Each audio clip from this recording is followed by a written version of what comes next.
7절과 13절에서 15절 말씀입니다. 민수기 6장 1절에서 7절 그리고 13절에서 15절을 저와 여러분이 번갈아 가면서 읽도록 하겠습니다. 여호와께서 모세에게 말씀하여 이르시되 이스라엘 자손에게 전하여 그들에게 이르라. 남자나 여자가 특별한 서원 곧 나신일의 서원을 하고 자기 몸을 구별하여 여호와께 드리려고 하면 포도주와 독주를 멀리하며 포도주로 된 초나 독주로 된 초를 마시지 말며 포도즙도 마시지 말며 생포도나 건포도도 먹지 말지니 자기 몸을 구별하는 모든 날 동안에는 포도나무 솟아는 씨나 껍질이라도 먹지 말지며 그 서원을 하고 구별하는 모든 날 동안은 삭도를 절대로 그 머리에 대지 말 것이라.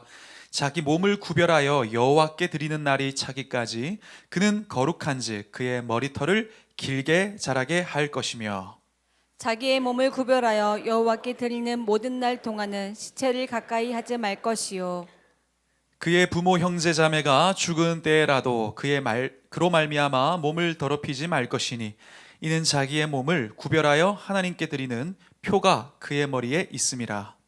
나신일의 법은 이러하니라. 자기의 몸을 구별한 날이 차면 그 사람을 회막문으로 데리고 갈 것이요 그는 여호와께 헌물을 드리되 번제물로 1년 된 흠없는 순양 한 마리와 속죄제물로 1년 된 흠없는 어린 암양 한 마리와 화목제물로 흠없는 순양 한 마리와 무교병 한 강주리와 고운 가루에 기름 섞은 과자들과 기름 바른 무교 전병들과 그 소제물과 전제물을 드릴 것이요 아멘. 아멘.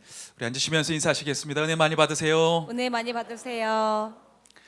우리 한 번 더 인사하시죠. 주 안에서 축복합니다. 주 안에서 축복합니다. 네, 축복은요, 복을 내려주시는 하나님께서 그 복을 주시기를 우리가 소망한다는 표현입니다. 최근에 전국적인 이 산불로 인해서 정말 많은 분들이 어려움 가운데 계십니다. 특별히 이 경남과 경북 지역이 이제 불이 많이 났잖아요.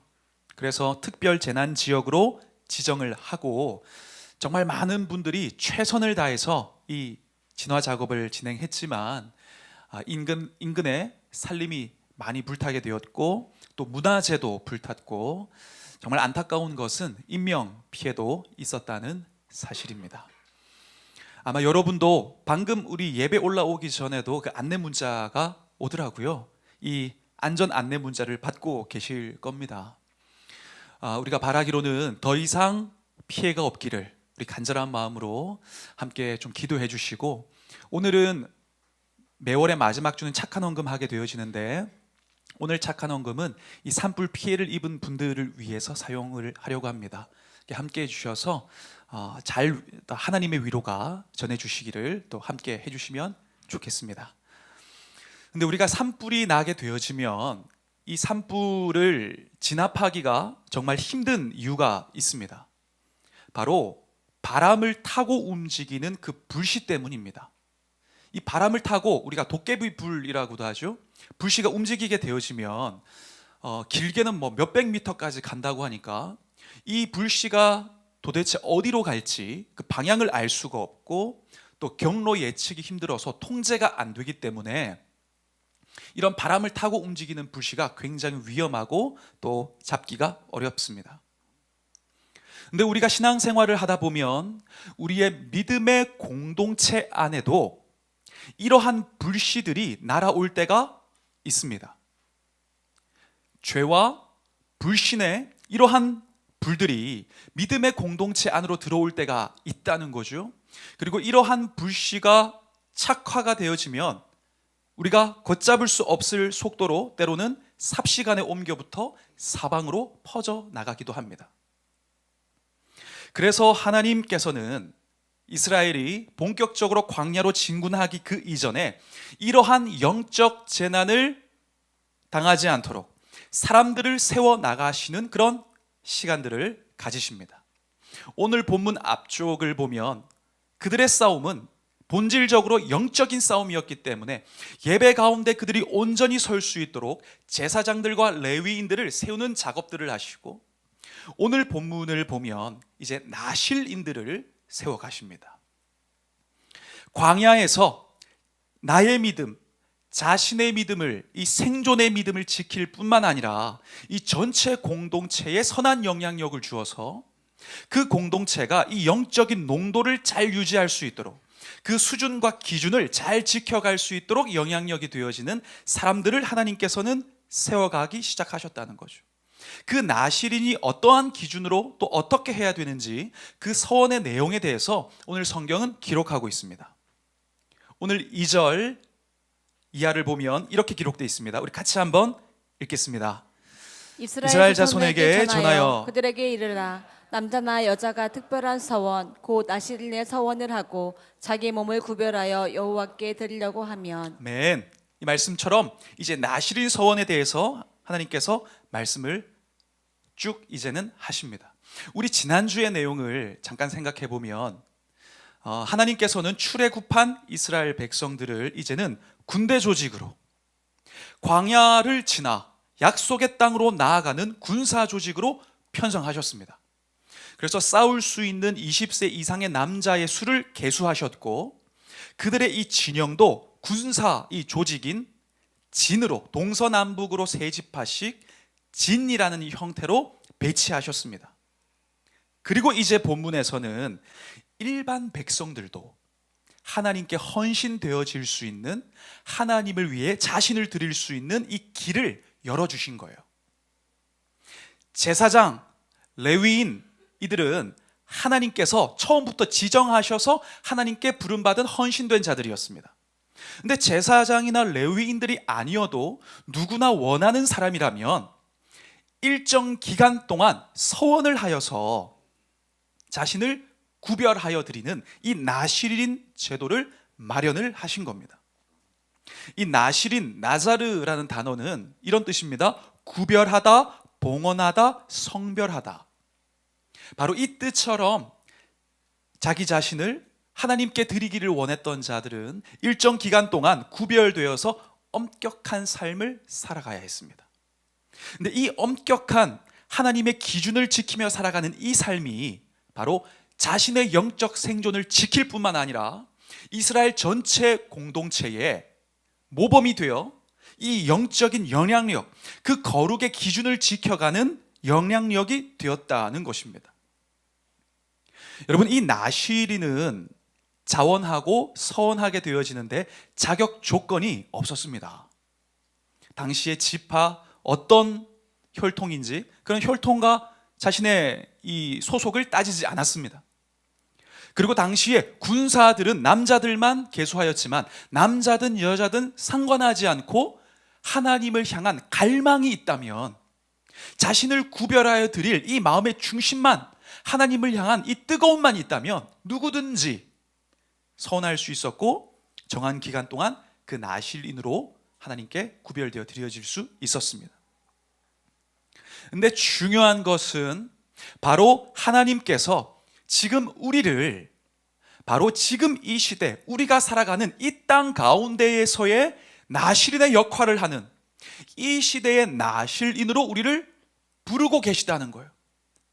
콜링하고 계시다는 것입니다. 하나님은 우리의 이 삶이 이 광야 같은 인생 가운데서 구별되어서 나 홀로의 믿음을 지켜낼 뿐만 아니라 믿음의 공동체 안에서 선한 모범이 되고, 나아가 살아가는 우리의 가정과 직장과 그 일터와 모든 영역 가운데서 선한 영향력이 되어지기를 기대하고 계십니다. 여러분, 안전이라는 것은 지금 우리 시대에 굉장히 중요한 화두입니다. 그러나 사실 우리의 삶은 안전하지가 않습니다.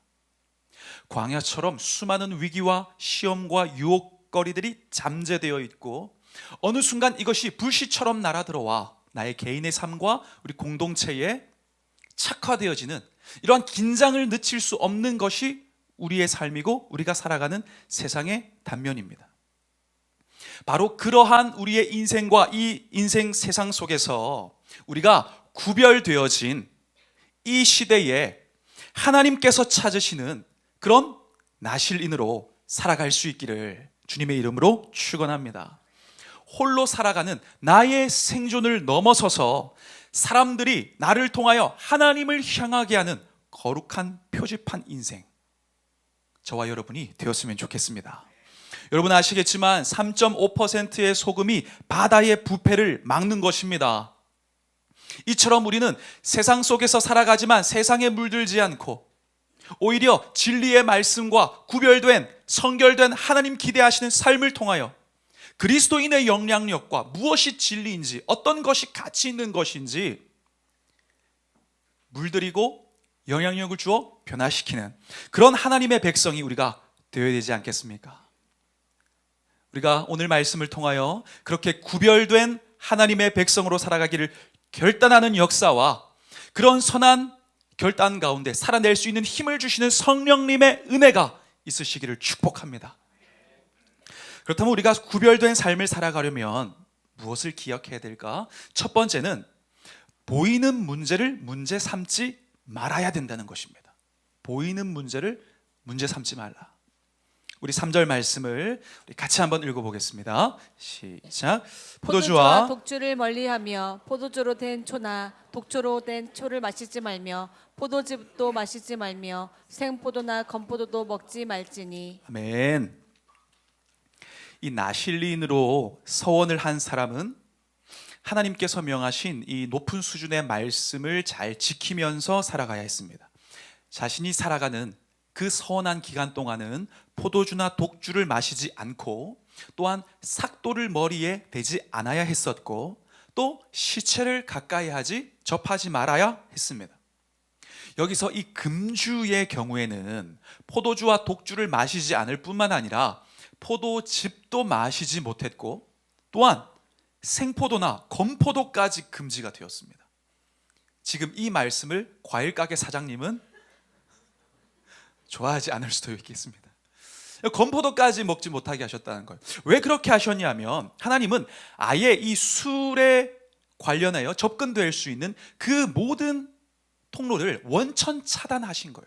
아주 사소한 것부터 접촉을 하지 않도록 하신 겁니다. 그럼 왜 하나님께서 이런 강경한 기준을 세우셨는가? 바로 이 분별력을 흐리게 하는 술의 특징 때문에 그렇습니다. 술은 섬세하게 하나님의 뜻을 분별하고 순간적으로 모든 상황들을 분별하여 하나님의 기쁨대로 살아가야 되는 이 나실인들의 영적 민감함을 무디게 만들었습니다. 잠언 23장 33절 이하를 보면 아주 이 술이 우리에게 어떻게 영향을 주는지 현실감 있게 표현하고 있습니다. 내용을 한번 보시죠. 또 내 눈에는 괴이한 것이 보일 것이요 내 마음은 구부러진 말을 할 것이며 너는 바다 가운데 누운 자 같을 것이요 돛대 위에 누운 자 같을 것이며 네가 스스로 말하기를 사람이 나를 때려도 나는 아프지 아니하고 나를 상하게 하여도 내게 감각이 없도다. 내가 언제나 깰까 다시 주를 찾겠다 하리라. 여러분 좀 공감대가 생기십니까? 우리 중에는 없으시겠죠. 나성동 가야 있지. 여러분 더하여 하나님은 이 나실인의 머리에 삭도를 대지 못하게 하셨습니다. 여러분 이 삭도를 대지 않는다는 건 머리털을 자르지 못하게 하셨다는 거예요. 왜냐하면 당시의 긴 머리는 내가 온전히 구별되었다는 표시와 함께 하나님의 권위 아래 있다는 표현이기도 했습니다. 또한 당시의 이 헤어스타일과 이 수염의 모양은 어떤 신을 섬기고 있는지, 내가 어떤 이방신을 섬기고 있는지를 표현하고 나타내는 그런 표식이 되기도 했습니다. 요즘도 뭐 어떤 특정한 스타일로 내가 어디를 추종하고 있다 이런 것들이 가끔씩 있잖아요. 문신을 하기도 하고. 그래서 주님은 삭도를 머리에 대지 못하게 하셨고 제사장들도 나실인뿐만 아니라 제사장들도 임의로 머리를 깎지 못하게 하셨습니다. 레위기 21장 5절을 보니까 제사장들은 머리털을 깎아 대머리 같게 하지 말며 자기의 수염 양쪽을 깎지 말며 살을 베지 말고. 그러니까 그 외형적으로도 하나님은 그들을 구분하셨다는 거예요.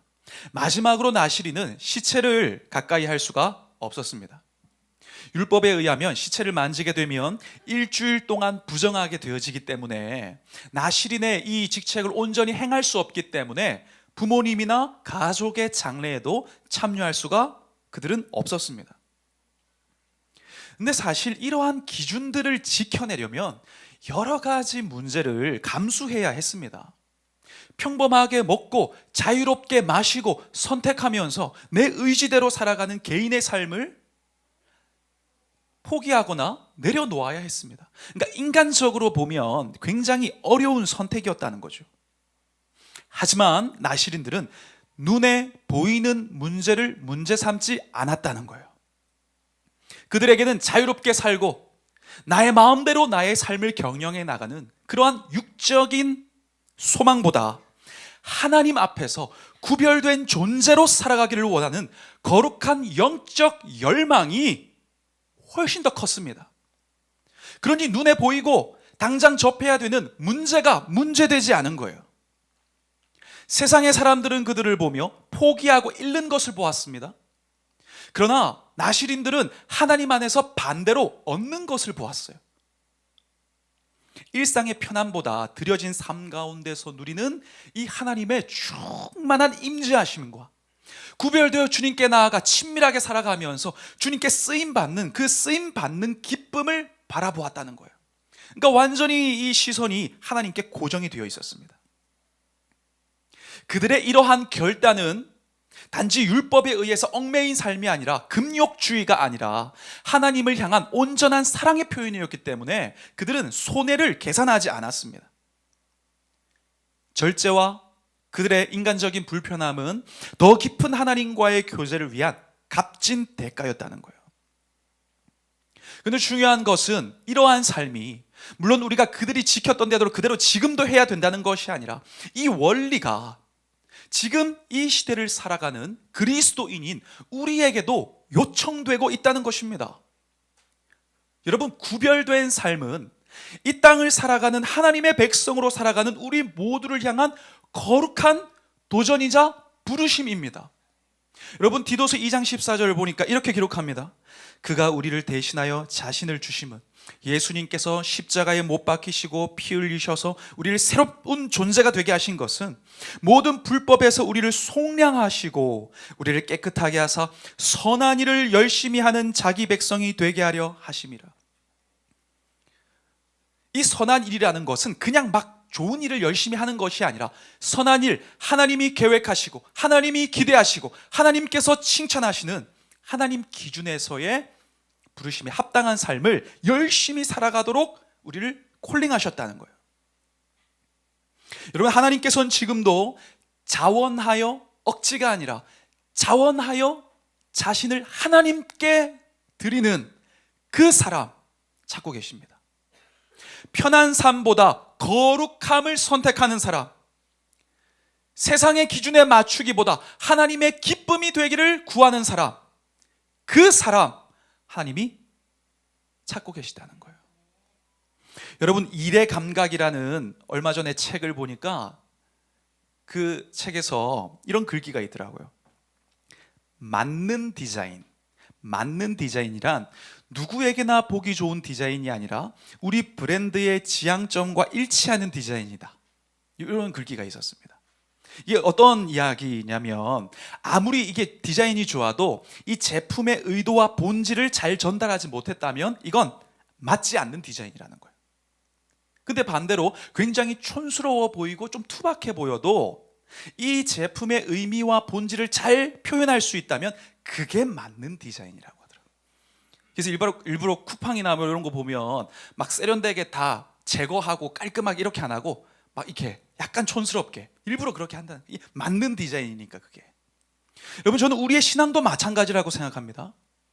구원받은 우리에게도 맞는 디자인이 있어요. 하나님께서 우리를 창조하시고 하나님의 백성으로 부르신 우리 존재에 맞는 디자인이 있다는 거예요. 이에 대하여 에베소서 2장 10절은 말씀합니다. 우리 같이 읽습니다. 우리는 그가 만드신 바라 그리스도 예수 안에서 선한 일을 위하여 지으심을 받은 자니 이 일은 하나님이 전에 예비하사 우리로 그 가운데서 행하게 하려 하심이니라. 아멘.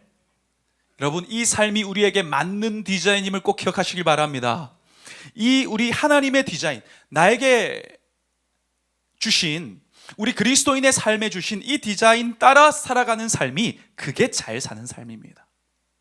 우리가 걷는 그 길이 세상은 미련하다고 이야기하고 세상은 어리석다고 이야기하고 왜 그 손해를 감수하냐고 손가락질할 때도 주님이 주신 말씀이셨고 나에게 주신 콜링이라면 그 길을 반복하여 걸어가는 것이 옳은 삶이고 맞는 삶이며 잘 사는 것입니다. 잘 사는 여러분 되시길 축원합니다. 요즘 책이나 영상을 보면 활용법에 대한 정보들이 많잖아요.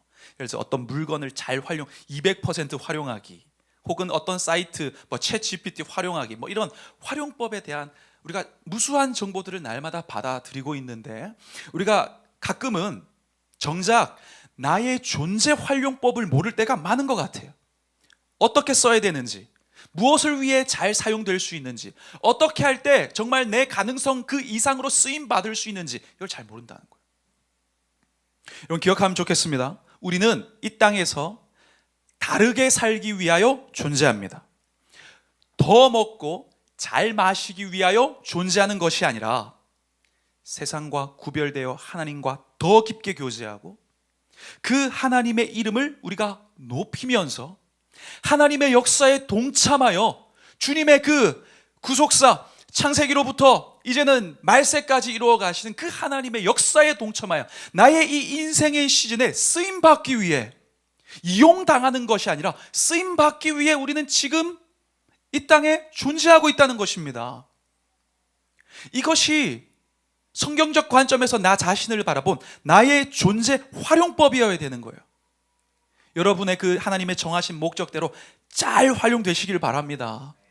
그러니 우리는 늘 나의 존재 목적을 분별하면서 살아야 됩니다.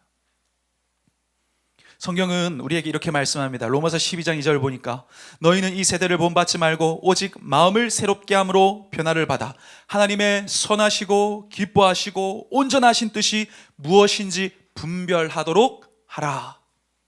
나의 인생을 향하여 하나님의 선하시고 기뻐하시고 온전하신 뜻이 무엇인가, 나를 구원하신 목적이 무엇인지 늘 분별하며 구별되어 주님께 드려진 삶을 살아가는 그런 우리가 되기를 축원합니다.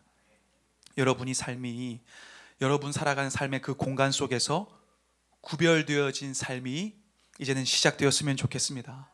단지 나의 영적 생존을 넘어서 거룩한 영향력으로 쓰임받게 될 것입니다.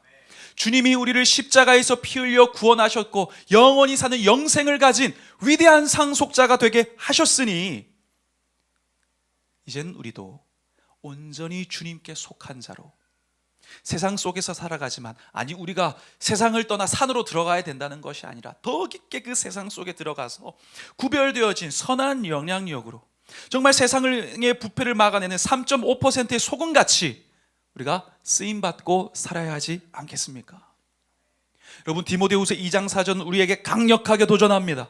병사로 복무하는 자는 자기 생활에 얽매이는 자가 하나도 없나니 이는 병사로 모집한 자를 기쁘게 하려 함이라. 여러분 사람의 기쁨이 되지 마시고 나 자신을 만족해 하는 자신의 기쁨이 되지 마시고 하나님의 기쁨, 여러분을 하나님의 군사로 소집한 그 왕 되신 하나님의 기쁨이 되시기를 축복합니다. 우리는 우리 인생 가운데 이 구별에 대한, 구별된 삶에 대한 결단이 필요합니다. 결단은 다른 가능성을 베어버리는 선택입니다. 이걸 할 때 이거 손해보고 저걸 할 때 피곤하고 이렇게 하면 더 손해보는 이러한 포기해야 되는 문제를 문제 삼지 말고 망설임을 베어내십시오. 그런 나의 결단을 통해서 일하시는 하나님의 손을 보게 될 것입니다. 이번 한 주간 좀 마음에 계속 남는 한 문장이 있었습니다. 그 문장이 뭐냐면 조개 껍데기는 바다에 녹슬지 않는다. 요 한 문장이었어요. 여러분 그렇죠. 아무리 염분의 농도가 높아도 조개 껍데기는 바다에 녹슬지 않습니다.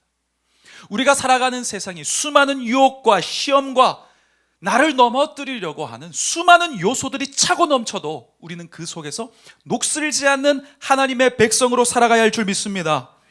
그럴 때 하나님은 내가 드리는 그 어떤 것이 아니라 그렇게 고군분투하며 다시 말씀 앞에 구별되기를 결단하는 나의 존재를 통해 하나님의 긴 역사 가운데 한 부분을 퍼즐 조각처럼 맞추시고 귀하게 사용하실 줄 믿습니다.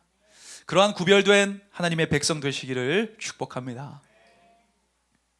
그러니까 한 가지 더, 우리가 구별된 삶을 살아가려면 이걸 기억해야 됩니다. 보이지 않는 은혜를 붙잡고 살아야 된다는 거예요. 보이는 문제를 문제 삼지 않고 보이지 않는 은혜를 붙잡아야 됩니다. 우리 13절 말씀을 같이 한번 읽어보겠습니다. 시작.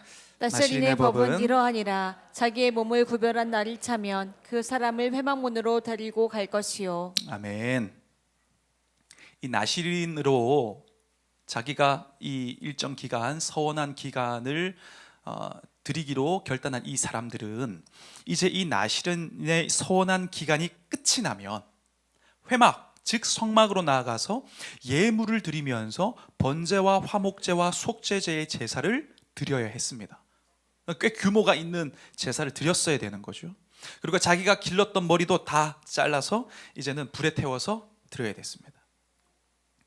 근데 우리가 이게 상식적으로 생각하면, 인간적으로만 보면 약간 아쉬움이 있는 것도 같습니다. 왜냐하면 짧게는 뭐 30일, 1년, 5년, 10년, 예를 들어 내가 15년을 가령 헌신을 했다고 칩시다. 그럼 서원 기간이 딱 끝나면 우리가 보기에 좋은 그림은 어떤 겁니까? 하나님께서 다 오셔서 애썼다 그러면서 막 이 축복을, 이 복을 막 흘러 넘치도록 부어주시면 이게 참 요 순서면 딱 좋은데, 지금 상황이 완전히 반대인 거예요. 하나님께서 뭔가를 부어주시는 게 아니라 오히려 이 사람들이 많은 이 제물들을 갖고 가서 하나님께 속죄제도 드리고 번제도 드리고 막 제사를 드렸다는 거예요. 뭔가 순서가 바뀐 거 아닌가? 이런 생각도 들기도 합니다. 근데 이때 드리는 제사들이 어떤 의미가 있었냐면, 번제는 보통 회개하고 또 헌신할 때 드리는 제사이기 때문에 이런 의미입니다. 내가 지금까지는 서원의 기간 동안 헌신되어서 살아왔는데 앞으로도 서원 기간 끝났지만 내가 헌신된 삶을 살아가겠습니다. 속죄제는 그 내가 서원의 기간 동안 부지간에 지었던 죄가 있거나 나의 개인적인 연약함이 있었다면 회개합니다. 화목제는 하나님과의 관계에 화목하게 하는 제사잖아요. 이거 드려지면 이제 제사장에게 그 제물들이 드려지는데, 내가 지금까지 이 서원을 다 지킬 수 있었던 것이 하나님 은혜니까 감사하고, 그리고 앞으로도 하나님과의 그 화목한 관계 안에서 살아가기를 간절히 원합니다. 이 관계에 대한 소망을 가지고 드린 제사가 화목 제물이었어요. 그러니까 한마디로 이 나시린들은 자기의 서원 기간이 끝났을 때 제사를 드리면서 신앙 고백한 거예요. 하나님, 나의 이 헌신이 잠깐의 결심으로 끝나지 않고 이 하나님의 은혜로 완성되었으니 감사합니다. 끝까지 구별되어 살아가겠습니다. 이 신앙 고백을 지금 한 거죠. 여러분, 여기서 우리는 하나님께서 이스라엘 백성들을 향하여 기대하셨던 바로 이 구별됨의 핵심이 무엇인지를 발견하게 되어집니다. 여러분, 그들은 나시린들이 모든 것이 은혜였습니다라고 고백을 해야 했던 것처럼 이스라엘 백성의 입에서도 모든 것이 하나님의 은혜였고 은혜로 살아가겠습니다, 요 고백이 중요했던 거예요. 이게 세상과의 구분됨이었습니다. 여러분, 세상의 사람들, 이방의 나라들은 자기의 우상을 붙잡고 이웃 나라를 붙잡고 이런 것들 막 붙잡을 때에 이스라엘 백성들 어떻게 했습니까? 하나님의 은혜로, 보이지 않는 하나님의 은혜를 붙드는 믿음으로 구별돼야 했다는 것입니다. 여러분, 성경에 나오는 전쟁이 보십시오. 전쟁은 여호와께 속한 것이라고 선포한 이유가 무엇입니까? 다윗도 수많은 사사들도 하나님이 일하시니까 이겼습니다. 이게 세상과의 구별됨의 원천이었다는 거예요. 나시린들이 지나온 모든 서원의 기간 행할 수 있었던 것이 하나님 은혜입니다 라고 고백했던 것처럼 이스라엘도 아직 광야를 출발하기 전입니다. 그 전에 이 믿음이 그 심령들 가운데 새겨져야 했습니다. 하나님의 은혜로 완성될 것입니다. 보이지 않는 하나님의 은혜를 붙들며 살겠습니다. 이 원리를 이스라엘의 선한 영향력으로 하나님께서 가르치시며 퍼지게 하셨다는 거예요. 실제로 광야는 이스라엘의 한계가 드러나는 시간이었고 하나님의 한계 없음이 드러나는 무대였습니다. 그래서 약속의 땅으로 들어가기 이전에 모세가 뭐라고 이야기합니까? 내 하나님 여호와께서 네가 하는 모든 일에 내게 복을 주시고 네가 이 큰 광야에 두루 다님을 알고 내 하나님 여호와께서 이 40년 동안을 너와 함께 하셨으므로 내게 부족함이 없었느니라. 신명기 2장 7절에서 말씀하셨다는 거예요. 여러분, 오늘을 사는 우리도 기억해야 됩니다. 우리는 보이는 능력과 보이는 권세와 보이는 힘을 붙잡고 의지하며 쫓아가며 살아갈 것이 아니라 보이지 않는 하나님의 은혜를 붙잡고 살아가는 그런 구별된 하나님의 백성이 되어야 합니다. 그렇게 살아가시길 축원합니다. 이것이 바로 세상 사람들과의 구별됨이라는 거예요. 우리가 이 땅을 살아가면서 익명의 그리스도인으로 살아가려고 하는 이유가 무엇입니까? 내가 하나님의 백성임을 드러내고 말하고 그렇게 살아가면 내가 얻는 것보다 잃을 것이 더 많아 보이기 때문입니다. 그래서 때로는 홍길동 성도로 하나님을 아버지라 부르지 못하는 그런 삶으로, 또는 이순신 성도로 내가 그리스도인임을 다른 사람들이 알지 못하게 해라. 때로는 국정원 성도로 은밀하게 일하고 양지에서 예배하고 뭐 이러한 것들 아닙니까? 여러분, 그러나 우리는 분명하게 깨달으면 좋겠습니다. 성경이 이렇게 말씀하십니다. 빌립보서 4장 13절 보니까 우리 같이 한번 읽겠습니다. 시작.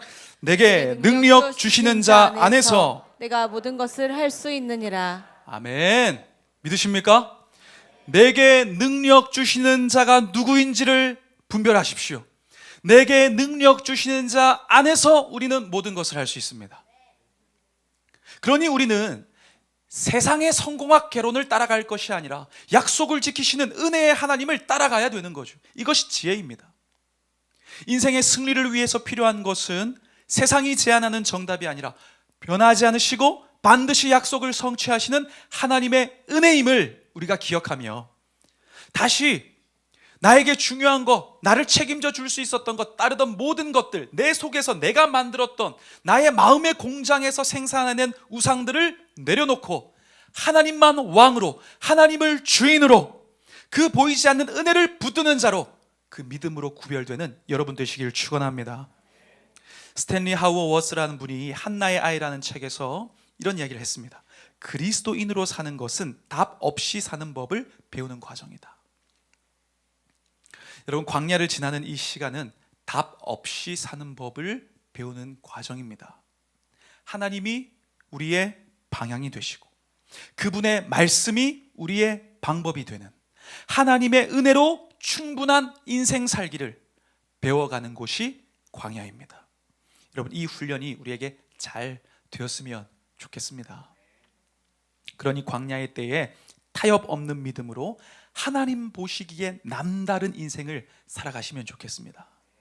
우리가 볼 때는 그 남다름이 잘 보이지 않지만, 여러분 초등학교 옛날에 국민학교 때 병아리 좀 사보셨습니까?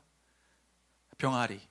어떤 분은 그 병아리 사가지고 막 진짜 닭까지 키워서 알까지 낳았대요. 제 아내 이야기예요. 진짜 그거 해가지고, 근데 저는 항상 이렇게 깔고 자가지고 그 다음날 울고 막 그랬거든요. 우리가 볼 때는 암수가 구분이 잘 안 되잖아요. 근데 이걸 판매하시는 사장님은 딱 보면 암수를 딱 압니다. 우리 눈에 비슷해 보이지만, 우리도 마찬가지예요. 우리의 믿음이 다 비슷비슷해 보이지만 하나님 보시기엔 남다른 믿음을 딱 가지면 이게 확 다른 거예요. 남다른 여러분 되시길 축원합니다. 하나님은 그들이 그러한 은혜로 살아가야 된다는 것을 늘 주지하고, 또한 그 은혜로 살아가게 하시려고 아론, 대제사장이었던 아론에게 이 기도문을 늘 축복하면서 알려줘라, 이걸 명령하십니다. 모세를 통해 이야기하셨는데 그냥 아론의 입에 너 마음대로 축복하지 말고 이렇게 살아가야 된다고, 이스라엘 백성들을 향하여 이렇게 기도하라고 이 축복문을 아론의 입에 넣어주셨어요. 그 내용이 무엇이냐면 24절 이하입니다. 여호와는 내게 복을 주시고 너를 지키시기를 원하며 여호와는 그의 얼굴을 내게 비추사 은혜 베푸시기를 원하며 여호와는 그 얼굴을 내게로 향하여 드사 평강 주시기를 원하노라 할지니라 하라. 그들은 이같이 내 이름으로 이스라엘 자손에게 축복할지니 내가 그들에게 복을 주리라.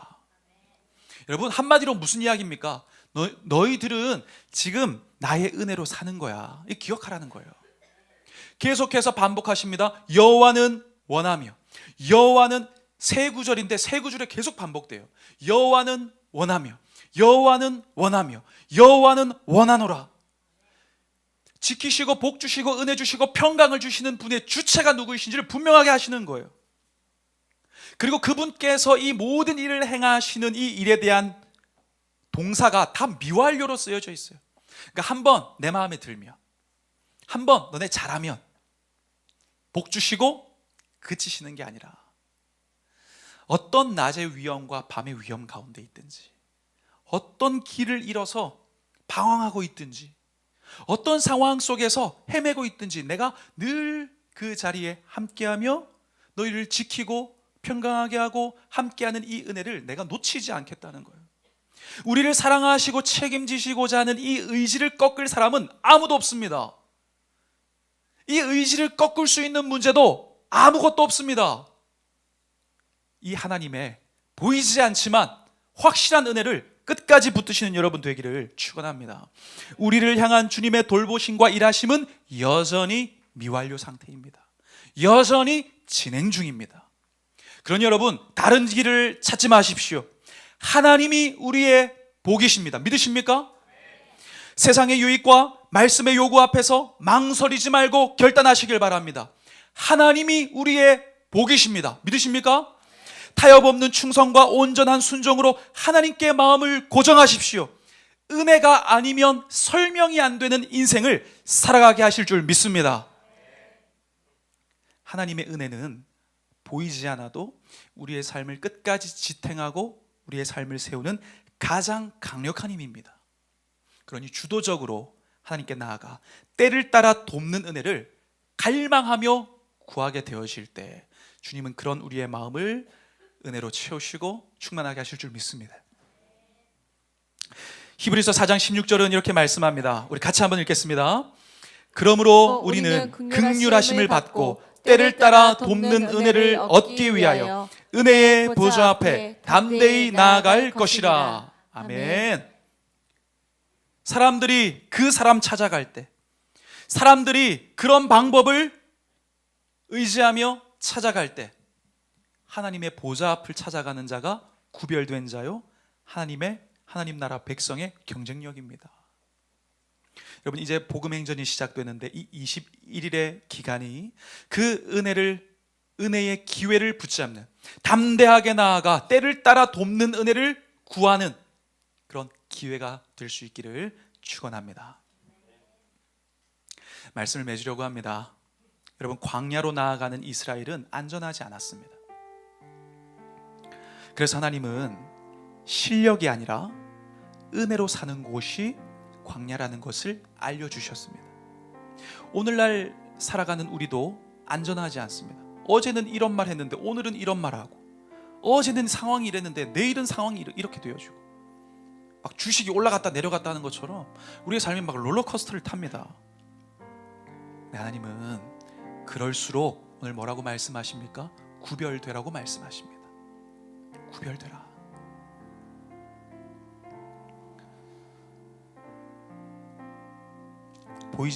우리가 구별되기 위하여 보이는 문제가 많을 것입니다. 이렇게 하면 이렇게 손해보고, 이렇게 되면 이렇게 어렵고, 그러나 우리는 편안함보다 거룩함을 선택하는 결단이 우리에게 필요합니다. 또한 보이지 않는 은혜를 붙들며 사는 지혜가 우리에게 필요합니다. 여러분, 세상에서 답을 찾지 마시고 하나님이 복이시며 복의 근원이시고 우리의 답이 된다는 것을 기억하면서 우리가 하나님 앞에서 주님을 더욱 나를 구별하여 드려서 그 하나님의 살아계심을 경험하는 그런 믿음으로 살아내는 우리가 되기를 축복합니다. 그런 구별된 우리의 믿음과 삶이 나를 지켜낼 뿐만 아니라 그 나실인들과 같이 드려졌을 때 물론 자기가 받는 유익이 컸겠죠. 그 안에서 임재와 하나님의 사랑을 느꼈으니까. 근데 우리의 이 광야에서의 생존만을 지켜내는 그런 믿음이 아니라, 우리가 그런 구별된 삶 살아갈 때 나와 함께하는 가족들과 내가 살아가는 믿음의 공동체 안에서도 이러한 삶이 거룩한 영향력이 되어서 나아가야 할 방향이 되어지고, 또한 우리가 여전히 주님을 바라보아야 함을 알려주는 그런 표지판 인생으로 우리가 쓰임받게 될 줄 믿습니다. 그런 하나님 보시기에 남다른 구별됨이 있는 여러분 되기를 주님의 이름으로 축복합니다. 우리 그 마음 가지고 이 찬양 함께 고백하시죠.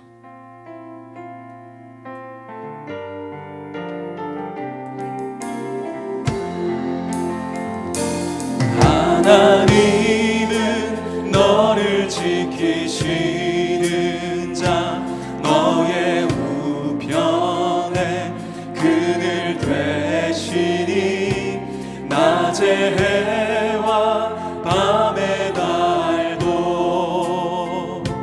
너를 해치 못하리. 하나님은 너를 지키시는 자, 너의 환난을 면케하시니 그가 너를 지키시리라. 너의 출입을 지키시리라. 눈을 들어 산을 보아라.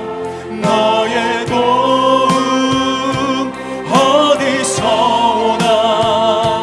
천지 지으신 너를 만드신 여호와께로. 하나님은 너를 지키시는 자, 하나님은 너를 지키시는 자, 너의 우편에 그늘 되. 낮의 해와 밤의 달도, 낮의 해와 밤의 달도 너를 해치고. 하나님은 나를 지키시는 자, 하나님은 나를 지키시는 자, 나의 환난을 면케하시니 그가 나를 지키시리라. 선포합니다. 나의 출입을 지키시리라. 눈을 들어 산을 보아라. 나의 도움 어디서 오나. 천지 지으신 나를 만드신 여호와께로다. 여호와께로다. 눈을 들어 산을 보아라. 나의 도움 어디서 오나.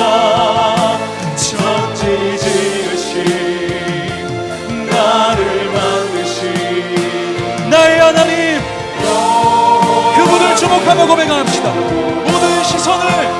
모든 시선을 주님께 드리고, 살아계신 하나님을 느낄 때 내 주의 역사가 되고 하나님이 일하기 시작하십니다. 일하기 시작한 모든 시선을 주님께 드리고, 전능하신 하나님 느낄 때 세상은 주의 나라가 되고, 하나님이 우리 한 번 더 모든 시선을 주님께 드리고, 모든 시선을 주님께 드리고,